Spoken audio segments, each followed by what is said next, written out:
The Castle of Murder. A tale by the Brothers Grimm, read by Maggie Karlin. Once upon a time there was a shoemaker who had 3 daughters. One day when the shoemaker was out, a well-dressed nobleman came with a splendid carriage and servants, and he appeared to be very rich. He fell in love with one of the beautiful daughters, who thought herself fortunate to have found such a rich gentleman, and she gladly agreed to ride off with him.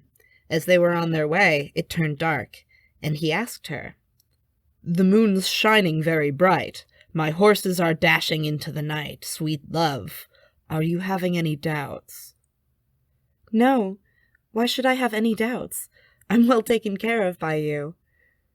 But indeed she did feel a certain uneasiness. When they were in the large forest, she asked him if they would soon be there. "Yes," he said. "Do you see that light in the distance? That's my castle."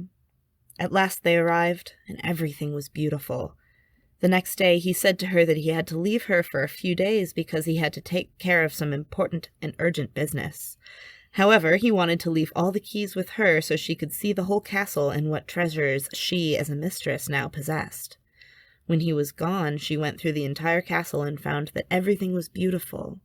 She was completely satisfied until she came to the cellar, where an old woman was sitting and scraping out intestines. "My goodness, Granny, what are you doing there?" "I'm scraping intestines, my child. Tomorrow I'll be scraping yours, too." The maiden was so terrified by her words that she dropped the key she was holding into a basin of blood, and she couldn't wash the blood off the key.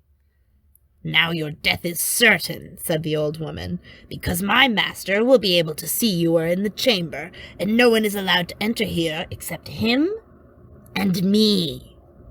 One must indeed know that this was the way the 2 sisters had lost their lives before.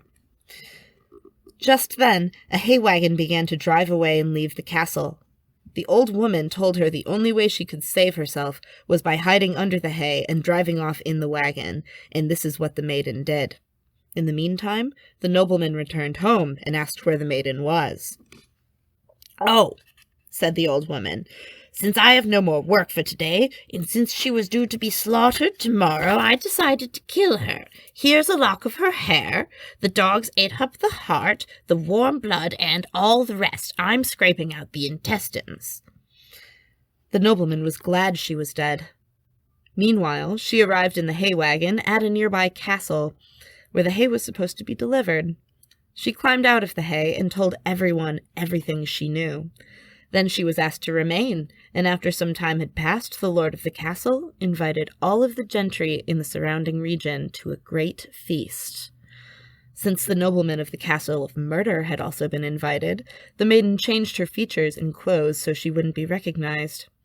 Once they were all there, everyone had to tell a tale. When it was the maiden's turn, she told the particular story that concerned the nobleman and made his heart tremble with fear, and he wanted to force his way out. However, the lord of the castle had planned ahead of time to have the authorities ready to take out our fine count to prison. His castle was destroyed, and all of his treasures were given to the maiden for her own. Afterwards, she married the lord's son in the house where she had been so well received, and they lived together many, many years. The end.